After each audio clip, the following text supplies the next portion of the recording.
Hello, and welcome to another episode of the Studio 78 podcast. I am your host, Nache. Welcome, welcome, welcome. Welcome, Lakay, to our guest host. Hello, Lakay. Hello, Nache. Thank you for having me again. Absolutely. And just in case we mention any links on this episode, please head over to nachesnow.com/132. Also, if you love this episode, sharing is caring, my friends. Please share away for anyone that may need to hear this. And if you enjoy it, please rate me 5 stars on Apple Podcast. If you're on YouTube, please give me a thumbs up. And wherever you're listening, please subscribe so you do not miss an episode. Okay, so what are we talking about today? Well, I'm gonna say I totally cheated, and I got this idea from a recent episode of the Beautiful Mess podcast. I love that podcast, and I feel like, okay, you're kind of addicted to it too now, right? I do. Yes, I admit.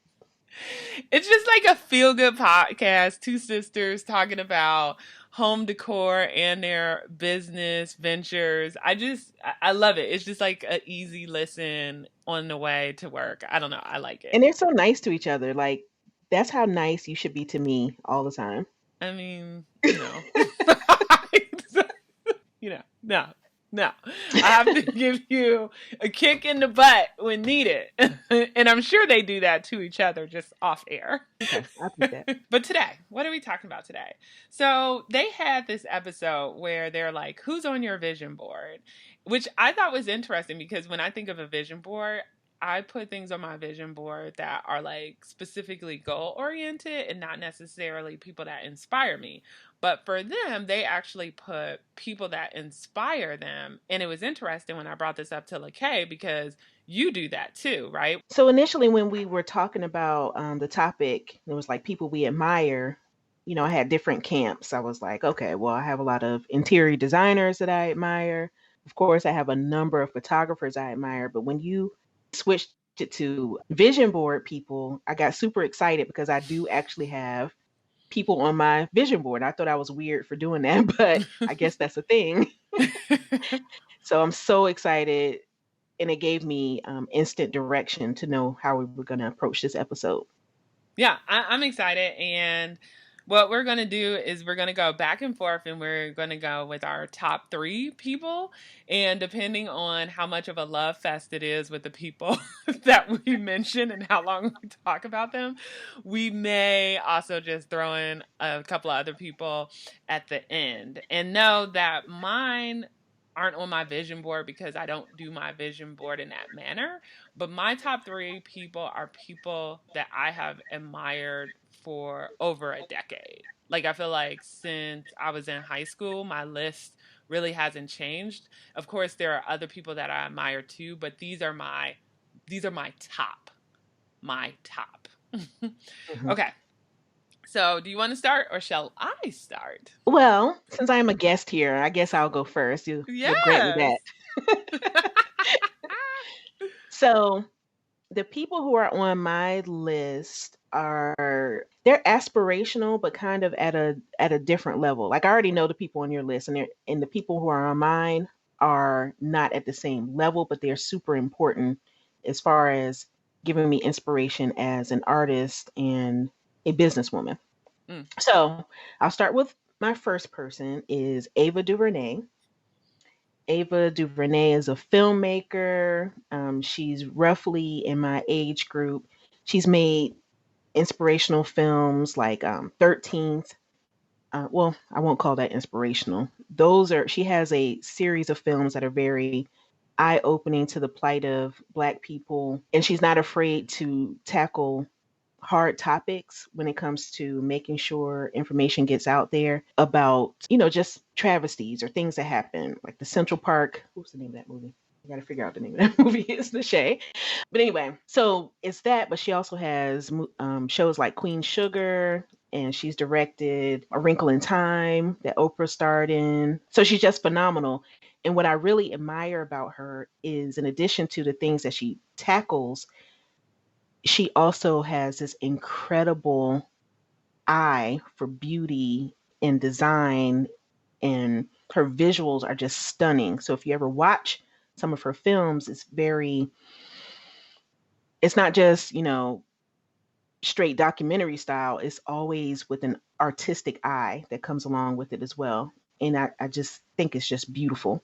Plus, she has locks, and that's always an inspiration for me. It's so hard to see people in the mainstream with beautiful flowing hair, and she's just gorgeous. But I saved that to the end because it's not about her physical appearance, it's about her brains and her beauty. So And then is it Tackling Central Park 5? thank you. Yes, thank you. Because I didn't want Ava to come for me until I get my stuff together. But yeah, it's she has timely information that needs to go out. Like I remember when 13th came out, and I really didn't want to watch it because I didn't want to be as angry as I knew I was going to be after watching all of the information. But it just needed to be presented, and I think she was Mm-hmm. the right person to present it. Another one she directed was Selma, which is about, of course, Dr. Martin Luther King Jr. And if you go to her website and you don't feel like being angry, you just want something light to look at, you can watch the short called The Door. And that's really about how Black women support each other and how they relate to each other, and how you have sister friends who just support you. And it's beautifully shot as well. But that's a really short one to really get your introduction into Ava. Then you can slide into all the deeper things and grab yourself a blanket and some tissues. No, I think this is a powerful one to start off with. And as a design nerd, and just for some background listeners, it was funny because what we're going to cut out of this episode is initially I wanted to do our top 3 people, and I wanted to judge each one of their websites. Let me tell your listeners that if you're trying to get on the Shay's podcast and your website is not top notch, you might as well just Hang it come back up. in a year after you get it together. I She's think not going to there's let it happen. it ain't happening. I feel like there's only a handful of people where I just thought their message was so important, or that I just like, oh, I want to hear their story. That even if their website made me a little bit, I was like, okay, I'm gonna have them on. But other than that, every time I'm like, if your website ain't on point, I can't share you with share you with my She's list. not kidding. She's judging your websites. Right now, she's mentally judging your websites. I don't even like showing the Shay my website. Well, to me, websites are like the new business card. And if I don't know you, that is your way of convincing me if I want to spend money with you, if I want to follow you. It's your way to make sure that I get, or whoever, right, gets to know you. So when I go to, like, there's, in our throwaways, there's going to be, if we get to that, there's this one person I can think of in particular where her website literally brings a tear to my eye. And I just want to, In a good like, way or bad way? in a bad way. And I literally just want to be like, can I donate my time to help you? Because her cause is good. But the website, when you go to it, you're like, is this a legit business? Because that's another thing. When you see something and you're trying to, even if it's about community and you're trying to have somebody sign up for it, if it doesn't look legit, people aren't going to want to sign up for it or give you money if that's what you're looking for, too. So I do feel websites are important. But anywho, we cut that out because I Listen, didn't. one of our topics needs to be what's more important, social media or web presence? And I know you're going to say both, Ooh, but ooh. we're towing the line on our generational bias right now because we are website people. I will go to somebody's website, but I know there's a generation under me who only does social media. So, Okay, so okay. back to the story at hand. Oh my God. Okay, so Ava, I think her story and her projects are absolutely beautiful. So love that. My first one is going to be Oprah Winfrey. Mama Oprah. Mama Oprah. And people might roll their eyes because they're going to be like, oh, Nache, that's such an easy one. Like, everybody says Oprah. Or you might be in the camp where you don't like Oprah because some people judge Oprah because of Dr. Phil or they don't think she's, quote, black enough for whatever reason, X, Y, or Z, which don't even get me started on that train of thought because I have some thoughts. But Oprah is a boss. Absolutely. Oprah came from a very challenging childhood. I'll just say that without going into all the details of all the things because you can read that out there. Mm-hmm. And then she went into an industry dominated by white men, Mm-hmm. and she then dominated that industry. She continued to reinvent herself and the types of shows, even we were talking about this before the episode, shifted. And to me, she will forever be on my list because of a couple things. One, she's a media mogul, and I'm a podcaster. And she inspires people through media. I want to inspire people through media too in my own way. So we have that connection there. Like, actually, because I grew up with Oprah, because my mom would have it on every day. Every day, okay? Along with General Hospital, but we won't even go there. But for a period there, I wanted to be a broadcaster. And that's one of the reasons why I did mass communication at Grambling State University is I wanted to do design, but I thought maybe I would get into broadcasting or some news. And Oprah was that influence. And so you have that. I love that she inspires people. She has a diverse set of income. She's not afraid to challenge herself because even with OWN, she'll tell you that that was kind of like a failure in the beginning. Mm-hmm. And to fail at her stage, wow, right? That's huge and humbling. But she was willing to try something new. And this is going to be a weird one, but relationship goals too. Her and Stedman. Absolutely. I'm like, I want that. Can I just Me not get too. married but have like someone like you do your thing, I do my thing, but we're together? You have your house, I have my house, but when we want to stay at each other's house, we can't. Right. And look good on my arm when we go out to these press events. I mean, I that mean, relationship goals. goals. Goals. And I'm sure they have been through some things through the years, but I'm like, that's kind of like what I look for in my next 20, 40 years of life. And then just some stats for you guys. Oprah is 67 and still boss. And also, she is worth $2.7 billion. I don't even And know how many zeros that is. How I many know. zeros in a billion? And I mention this because she doesn't have to work. She can sit at home, disappear from the spotlight, and do nothing and be set for life. She's like that 1%, right? But she still chooses to be out there. She still chooses to do good for the world. She still chooses to be on social media and just do all of these things. And I'm like, that's gonna be me. Like, to my death, I will be doing all the things. There is never going to be a time where I'm just going to sit back, even if I'm a millionaire. And look And at how so, yeah. groundbreaking that recent interview she had with the royal family.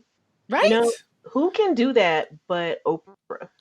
Like, there Right. was no better broadcaster or no better journalist to uncover all of that information there with the sensitivity of the racial dynamics and also being open to, I think they were talking about therapy and mental health issues and all of that. She was able to do that with such grace and understanding and knowledge and wisdom she brought with it. I mean, all the things, right? And this is what I love about Oprah, too, because depending who you ask, and some listeners may have loved that interview and kind of think the same way we do. And some people didn't like that interview. You know, they were like, oh, this is fake, this is staged, this is whatever. But what I love about Oprah is with all the haters, she keeps going. Through the years, people have said so many things about her not doing enough of this or doing that or supporting this person or doing that. And she's just like, hey, I'm just going to roll with it because some things maybe she did misstep. But it's like she's human, which people I think forget. Like, even though she's a billionaire, she's Hmm. still human just like us. She still has to make hard decisions just like us. She still isn't going to get every decision right just like us. But I just love that she continues to just do her thing regardless of what people think. She is, to me, just very authentic, and she just does what she wants, which she should, billionaire or not. And I love her. Love you, Oprah. I know you're out there listening. Yeah, and I'm just gonna cheat and piggyback off of your Oprah nomination Mm. because I mean, she's on the forever vision board. So I'm just gonna hop on your coattails and tell you why I love Oprah. So along the same lines of her being a visionary and changing broadcasting, for the younger listeners who only know Oprah through social media and OWN, back in the day when our moms were watching Oprah every day at 4 o'clock, she used to be more of like a sensationalist type of interviewer where she would Mm. talk about who's the father and controversy and all that drama and stuff. But along the way, toward the end of the Oprah show, her programming switched to be a little bit more inspirational and aspirational. She started talking about meditation and life journeys and Mm. being one with yourself and mental health. And that was before anybody was doing that. Mm. So she kind of took that whole generation of followers. Oh, and her book club, which they were reading inspirational books. She took that generation of followers from trash TV, which is what daytime talk shows were, and kind of brought the mainstream to this. We call it woo woo, but it's she opened the door for that to be available to black people, but to everybody, where you're talking about self-care and mental health and having a good diet. And even though people were hating on Dr. Phil, how many people were talking about mental health before Dr. Phil was actually on the show, but talking about Mm. therapy and make being willing to go to therapy because you could see what an actual therapy session would be like. Or I Mm-hmm. think she had Bob Green up there too, talking Mm-hmm. about eating healthy. Do you remember the beef controversy? Oh my goodness. That industry went crazy. When Oprah said, I need to get healthy and I'm going to stop eating beef, she basically shut down the entire beef industry. That's how influential she was as far as how people were thinking. Yeah. Even though they didn't like the way she did it, I mean, she could do whatever she wanted to. It was called The Oprah Show. But she was trying to inspire a generation of people to start thinking about the foods that we're eating and the choices that we're making about putting into our body mentally and physically. And that hadn't been done on a mainstream level before. And she opened the door for people to even want to be able to provide that kind of information or provide that kind of service. And she also, like you said, opened the door for broadcast journalism. I was a mass media major too. I don't know if you knew that. When I went to Hampton, that was Mm. my undergrad. That's And even though it probably was in some way inspired by Oprah, I'm gonna tell you who really inspired me to be a mass media major. Then I'm gonna get back on track. It was Living Single, Khadijah. I wanted to run Flavor magazine. I wanted to run Flavor, but I bet that whole concept was inspired by Oprah. So, right. I mean, but this kind of gets back to representation matters, right? mhm. Be it Living Single, be it Oprah. Remember, even oh my goodness, it went made me want to be a AKA. It was the movie. God, I can't think of it. The college movie. Drumline? No. No, old school. Oh, Old oh, School Days. school days. School days.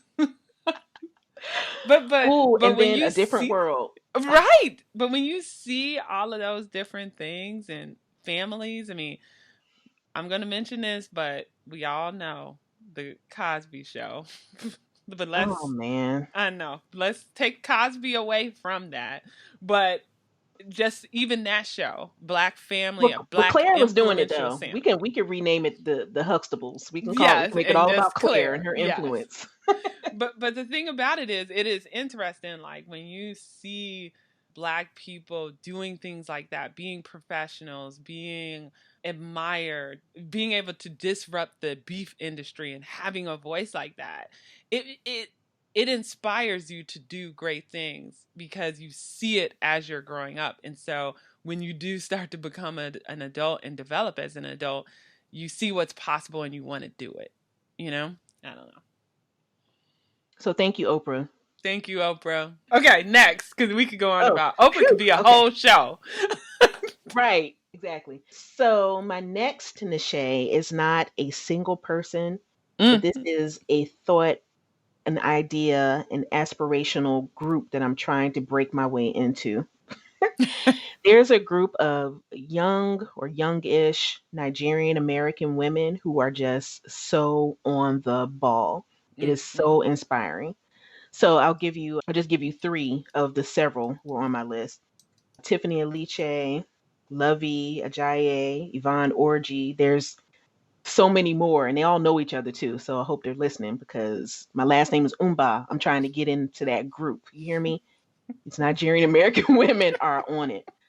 Well, I'm Nigerian American, but I believe all of them have both of their parents are Nigerian, but they live here. Anyway, so I'll start with Tiffany.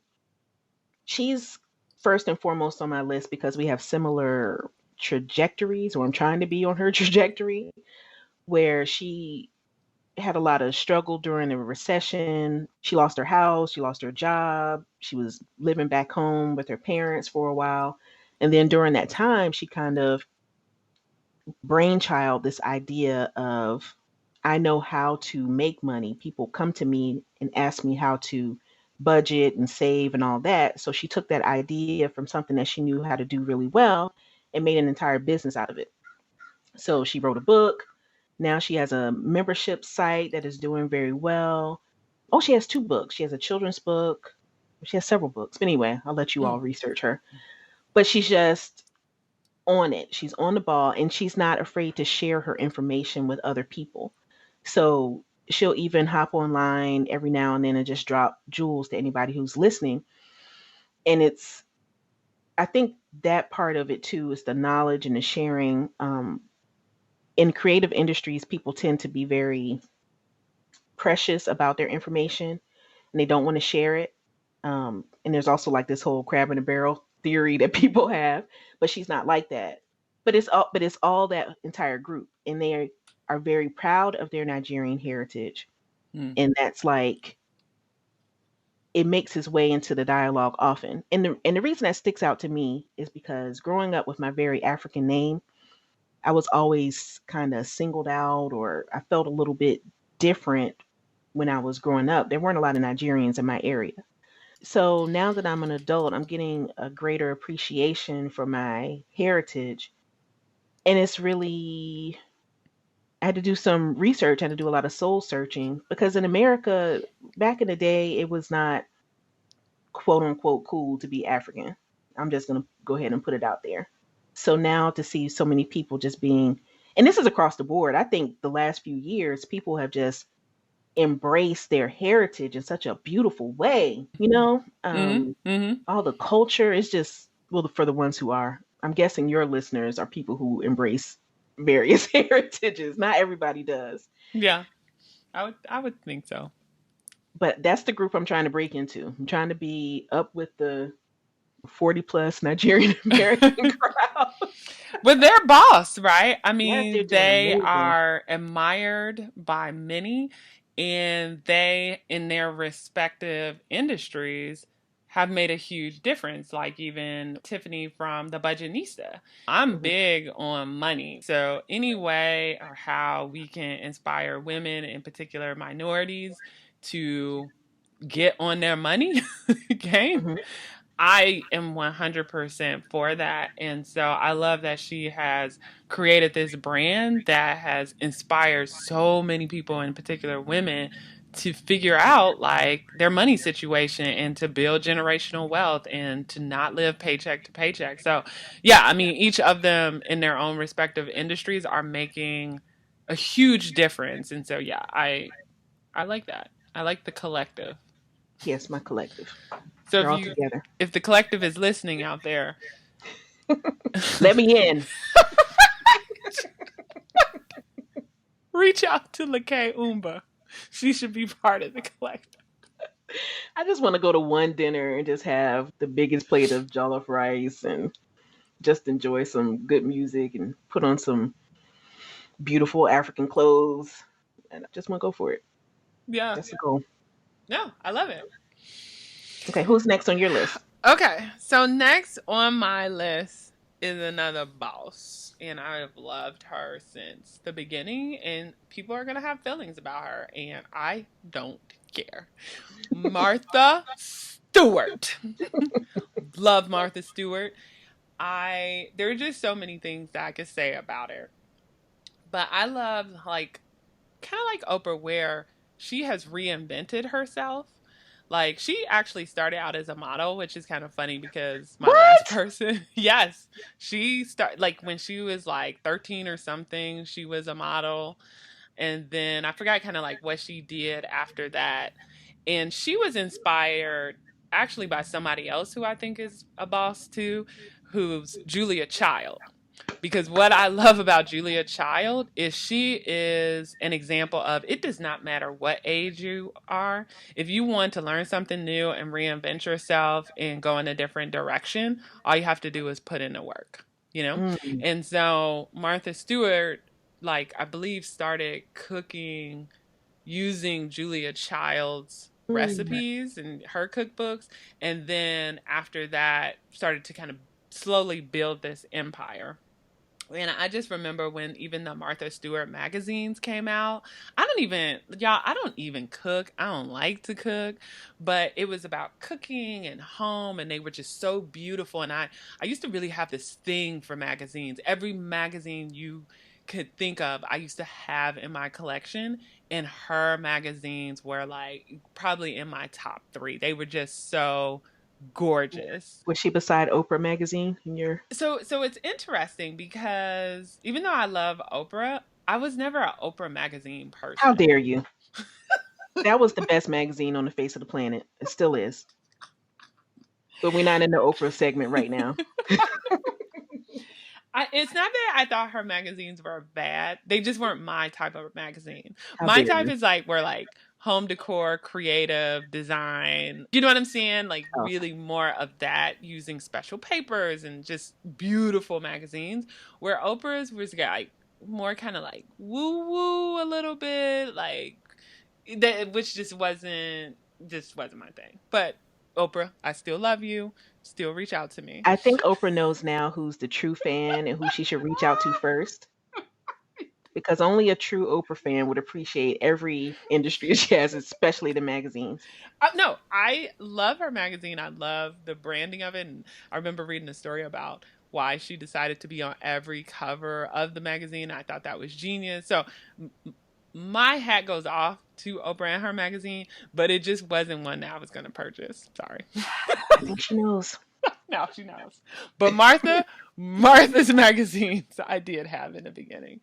And even after she went to jail, jail time, people had to like resign Were from you her out there with your post. free Martha picket signs, No, your release Martha now t-shirts? but sometimes that type of situation would crush people. But you know what? She's like, got caught, got to do my time. They talked about how I think she was like even like showing them how to cook and clean and like do craft stuff in jail, just making a good out of a bad situation. And then she came out and then she was like, okay, I'm not over. I'm not done. Because all these people were like, Martha Stewart is done. Her brand is done.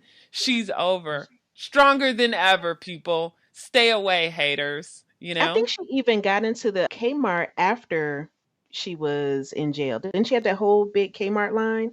Oh, right. That could have been. I'm not sure. I would have to look that up.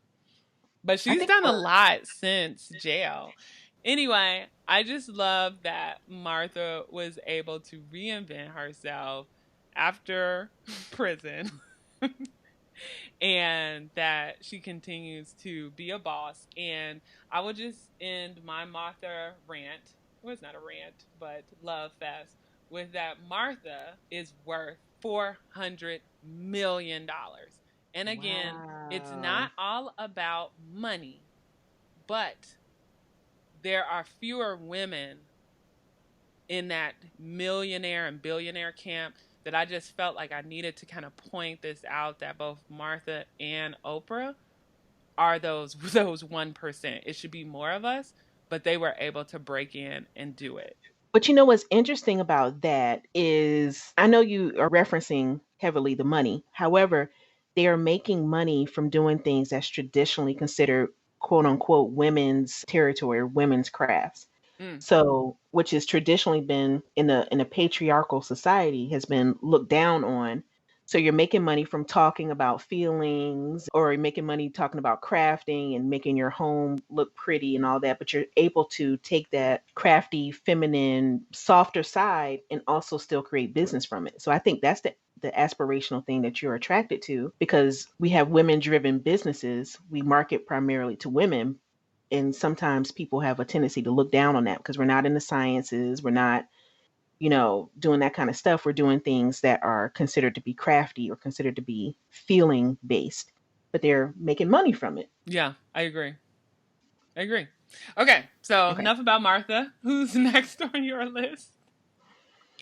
Oh, this is my number one favorite photographer on the face of the planet, who has changed the game for thousands, maybe hundreds of thousands of photographers, mainly women, but also men. She's kind of changed the portrait industry and let photographers know that we don't have to stick with weddings if we don't want to stick with weddings. I think I probably mentioned this before to you, but once people get a camera, the very first thing they do is start shooting weddings because there's a need for it. So when this photographer came around and presented a model that was all portrait based, there were so many people who just felt a sigh of relief. So anyway, my favorite photographer's name is Sue Bryce. She's revolutionized the way that people can approach their photography business. So there's people who genuinely enjoy shooting weddings, but there's also people who think that's the only way that they can run a photography business is by shooting weddings. And I moved to strictly doing portraits because weddings are super stressful. They take up every single weekend, this, that, and the other. But I really like the connection I can build better with portraits. But I didn't realize that I could actually make money and succeed from it until I started following along with her practices.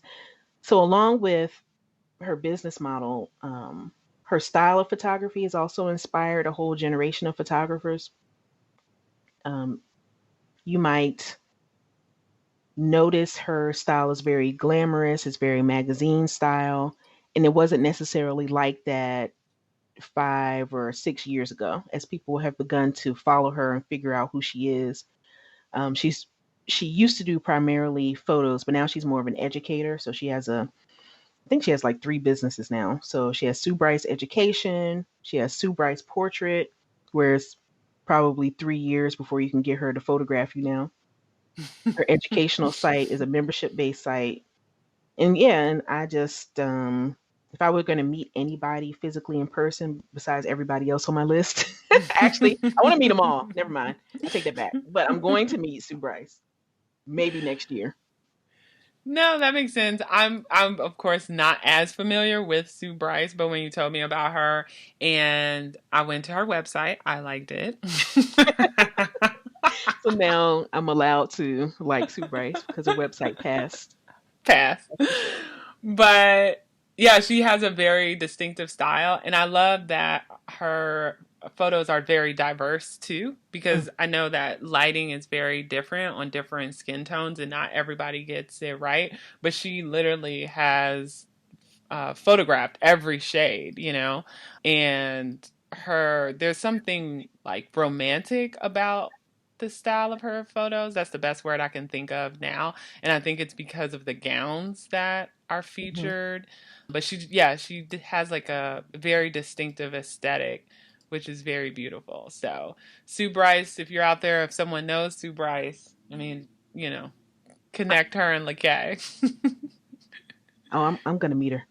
But I'm glad you mentioned the diversity because she was doing that before last year after Mm, the riots and all that stuff. She has been photographing various shades. And mm-hmm. I used, naturally as a photographer or anybody who is, if you're creative, you're going to follow quote unquote superstars in your particular area. And so I follow lots of photographers, and you will have these wonderful photographers who get all this credit, but they're photographing only fair skinned, blonde, beautiful models, and that's how they're getting their accolades.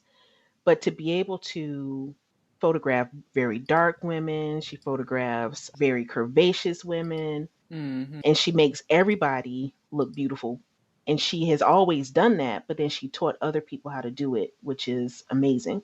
So I'm glad you noticed the diversity on her page. She's always been Mm-hmm. about doing that. And even she made a big push. I mean, she was already doing diversity, but last year and during the riots and all that stuff, she made a very big push to promote a lot of black photographers on Mm. on her Instagram account, and it was just amazing. Yeah, and another thing that I love, you know, about the photos is, of course, I know like anytime you get professional photos done, you have to get like the makeup done, and you know that's the worst part. I hate that part because I'm such a plain Jane. Like I'm such a plain Jane, and by the time I get makeup done, I'm like, who is this person? I don't even know who is this girl. Mhm.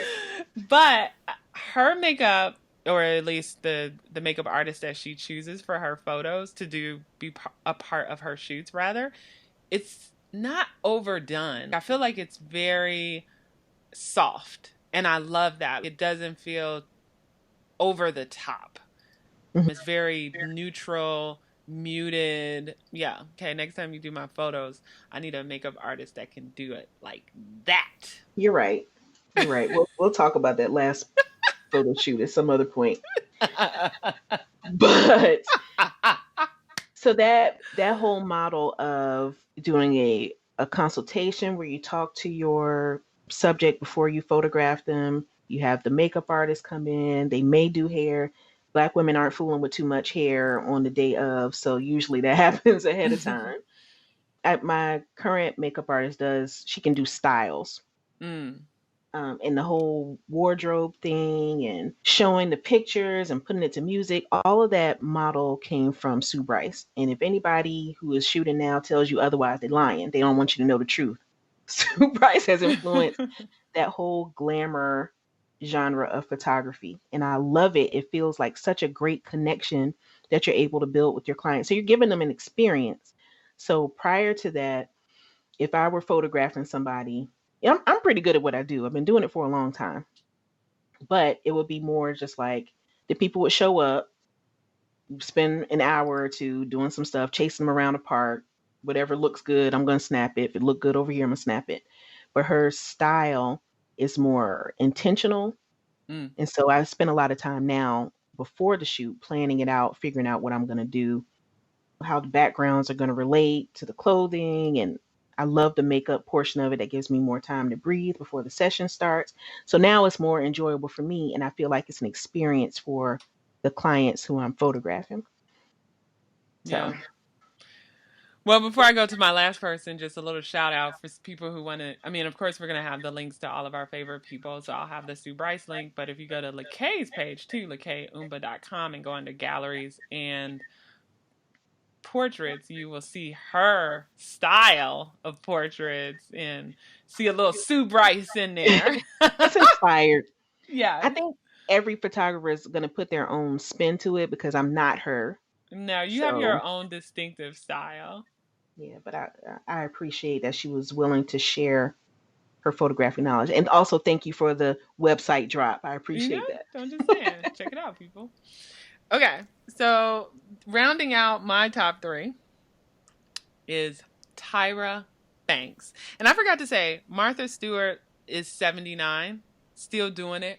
Boss. Okay, Tyra is probably more close to my age, just a little bit older. I think she's like 5 years older or whatever than I am. But I love Tyra because when I was like before Instagram, before MySpace, and before Facebook, and before all the things, I think both of us loved magazines because that was the thing. You didn't have all this other stuff. Like, you found out about things through magazines, not the internet, really, not Before social Pinterest, media.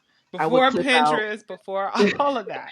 I would clip out cuttings of different magazines, and that would be my inspiration board. That's it. You had TV and magazines. That was king. That's how you got your content. And Tyra Banks was one of the most well known supermodels. Now there's this influencers, Instagram influencers, The this and that. shade, the shade.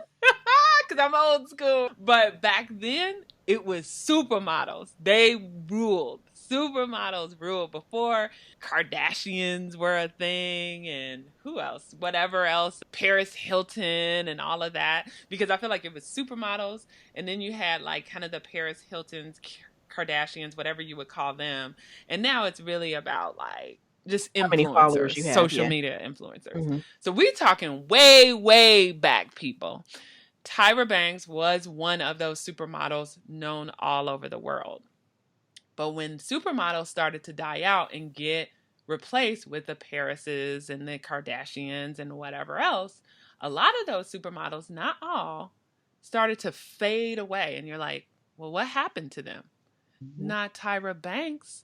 She started the America's Next Top Model, which was huge. Like, I followed that too. And then she had, like, I think it was called like Bankable Productions, and she still might have that. But she just started to build this empire. It was just like, okay, I might not be this quote supermodel anymore. Supermodel, this concept of supermodels have died, but I still have more to offer. And I just love, she also had like a talk show too. God, I can't think of the name of it, but I love that talk show also because she was real. This is how I look with makeup. Oh, you guys trying to clown me over that swimsuit photo? Do you remember that? Where they photoshopped it and tried to make her look like she gained all of this weight. Oh And no, so I don't she remember came that. out on the show and she's like, this is me in a bathing suit. And it just kind of shows you how like the media will try to get people to say things about you and all this and that. But Hmm. her message also was stop judging each other. Because what if Hmm. she would have gained all that weight? It shouldn't have blown up in the media like, oh my God, Tyra Banks has now gained all this weight and look how she looks. Oh, I do remember that now. Remember that? Yeah. And so to me, she was just like, whatever. Yes, maybe I've gained weight, but no, this is how I really look in this swimsuit. And then she would have other things where she would post, this is me with makeup, this is me Hmm. without makeup. Because to me, and people might have different feelings, but to me, it was just like, hey, you might see this glamorous side of me looking beautiful all the time, but that's not reality. So Hmm. don't try to live up to that. Mm. And so just I just love Tyra. I mean, she just is continuing to kill it. And she is worth about $90 million at 47. So, yeah, she is boss. I love Tyra. I've loved Tyra since high school, and I will continue to love Tyra. It's interesting that you bring up the magazine industry because, like you said, both of us love magazines, and that's actually again Khadijah related. I wanted to own Flavor magazine, but anyway, I do remember that big transition from supermodels being on the cover to it being celebrities, Yeah. like actors and actresses. Then it became real people, quote unquote, Yeah. and that's kind of what's leading it now. But then there was also the decline of magazines in general. Mm, So the fact that she was able to roll that into so many other things, like Tyra's written books. So I think we are learning that multiple streams of income is what we need to be on. But we already knew that. But because these women, all the people that we've mentioned, everybody on our list has diversified their income in some kind of way. I agree. I mean, I want us to kind of wrap it up with the one person that we both say our boss. But before that, I just want to give two just quick shout outs. Mhm. One, Jacqueline Johnson, read her book, Work Party. She created Create and Cultivate. I just kind of liked hearing her story. I think she's worth between 1 and 5 million. That's what the internet guesses. And I think she's someone just like that's around our age, and I forgot to look up her age, but I just think that she is someone that we can look up to that isn't necessarily quote celebrity status, but she's just like us and she's around our same age, and it just shows like a little hard work and determination. You can kind of build this empire, and kind of like for a feel good person to love is Kimberly Bryant, who created Black Girls Code. Mhm. And I really appreciate that too, because a lot of times, in particular, Black girls aren't well known in the tech industry. And I love that she is trying to get more Black women to be part of that, STEM and all of that good stuff. So she's good. And so before I mention our last person, did you have anybody that you just wanted people to look up before I go forward? Yes. So along the lines of people who are kind of,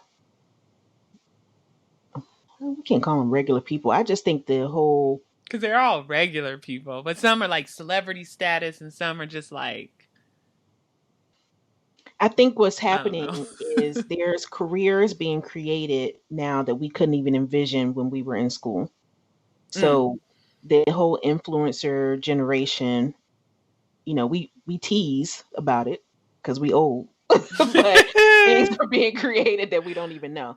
So there's a young woman named Carmion Hamilton who was an interior designer. She just won HGTV Design Star Next Generation. And so her whole career is about to take off. So I want to mention that so I can say, if you guys don't know her now, you've heard it from me. So you can thank me later when you go check out her page. And she is like an HGTV star. Yeah. And I also say too, it's like most of the people that I named were like super, super big names, but you don't have to be a super big name to make a difference in your space, and you don't have to make a lot of money to be someone who's quote made it or inspirational. So I want to make that clear because I know I do tend to. Dropped all the millions of dollars people are worth. Is that what you tend to do? By the way, everybody on my list is in the $1 million club or higher, and they're all under 50, between their 40s and 50s. I just feel, and I'm not going to go off on a tangent because this episode is probably already going to be long, even the ones I edited. Money, and people have heard me say this before, is looked upon as being bad, but we cannot build generational wealth without making money. And so I don't feel like our lives should be all about making money, but I do think money should not be a dirty thing, and to aspire to be a millionaire and to figure out how to accumulate that wealth doing what you want to do and then kind of pass that on to the next generation. I think it's important, and I celebrate it, and I know like other people might not want to, and that's fine too, but I celebrate women who are able to make that happen and who are really, because just because you have a lot of money too, it doesn't mean that you're like financially responsible. But I celebrate women who are financially responsible, making lots of money and doing what they want to do, whatever that might be. It could be buying a house or giving to their favorite charity. But Yeah. But So it opens so many doors as well. So once yeah, you have seen somebody, I mean, once the traditional society has seen that certain things can make the money, then the venture capitalists will start hopping on more women-owned businesses, and yeah, it's just a door opener. it is. And I think it is coupled with, and sometimes this comes before the money, and maybe that's how it should be, is it's being respected and being a, that dirty word a little bit, influencer in your space, right? Like being, I think we should all aspire to figuring out how to inspire people to do whatever it is that we think is important. Hmm. I mean that can be so different for so many people, and yeah. Okay, so last we are going to end with one person that's probably Hmm. very controversial too, I don't care. Y'all can turn it off if you're not on the bus with us right here. but we're going to end with Beyonce. Absolutely. Absolutely. Boss, regardless if you like her music, regardless if you like her, you cannot knock the hustle. You cannot knock the creativity. Like Y'all Beyonce is don't even boss. understand. If you're not on the Beyonce train at this very moment, I just need you to do a little bit more research and dig a little bit deeper and really get your life on about the genius that is Beyonce. I mean, Beyonce, when I look at, okay, we're going to really try to wrap this up, y'all. But when I look at Beyonce, because she is someone else too that I listened to when I was in high school. So I feel like I grew up with Beyonce. Hmm. Went from Destiny's Child to when Destiny's Child changed to when it broke up. Beyonce could have faded into the wind, Hmm. and she didn't. And no matter what you think about her stepping away from the group or whatever, she did what she needed to do in order to grow. And I just love that she made hard choices regardless if it was the popular choice or not. Because let me tell you guys, you're going to have to make some hard choices or you're not going to go anywhere. Mm. If you do everything everybody wants you to do, Mm. you will go nowhere. Nowhere. People feel some kind of way about that, but that's life. You have to make those hard choices. And I think even though she was in the spotlight, she made those hard choices and she did what she needed to do in order to figure out how to live her dreams and live her passion. And kudos to her. I'll just say that. I mean, but can we talk about this woman's work ethic though? I Can we mean, just speak on this work ethic? So I see this meme all the time. It pops up and says, "You had the same 24 hours in the day that Beyonce has. What have you done today?" And I'm like, you know what? You're absolutely right. I have not Beyonce'd my day today. I need to have some deep conversations with myself and make some major adjustments. Her work ethic is outstanding. I think she worked for 8 months when she was practicing for Coachella. I think they worked yeah. every single day, and that show was amazing. It was on complete rotation in this household. I watched it every day for a week. The Coachella live. I didn't go to Coachella. Be like, let's put that out there. Right. Yeah, but oh my goodness. And not only her work ethic, but aside from the superficial, just the music and all the business decisions that she's making, do you all understand the political messages that she is willing to put herself on the line to put out there? Like when Mm-hmm. she did that Super Bowl show and she had the whole Black Panther visuals that went along with Mm-hmm. it. You Mm-hmm. just the support for just doing the right thing or using your platform to elevate issues that are happening. It's just amazing because Beyonce could just sing about sneakers all day long. She could Yeah. sing about Ivy Park all day long. Yeah. But she's also including messages to these young women that she knows are listening. Yeah, she has a nice little beat that goes along with it. But what you're also going to get is a little history lesson in there. Mm-hmm. That's what you're going to Mm-hmm. get. And if you take Mm-hmm. the time to dig a little deeper into the lyrics and to the visual messaging of that Lemonade album, tell y'all something. It was a whole. if you dig into that, you will get your whole MFA in fine arts just by listening to the Lemonade album and researching what everything meant. It's so many little visual details that she made sure to put in. And I know Beyonce has a team. I know she has people who are helping her make certain decisions. But at the end of the day, she calls the shots over what is going to be presented. So I know she knows what messages she's putting out there. And she's very specific. She's very intentional with the visuals and the lyrics, and nothing is a mistake. Oh, even the latest album, The Black is King, Mm. which put out the Lion King album and all that stuff. Yeah, I haven't heard that. I think her music has shifted.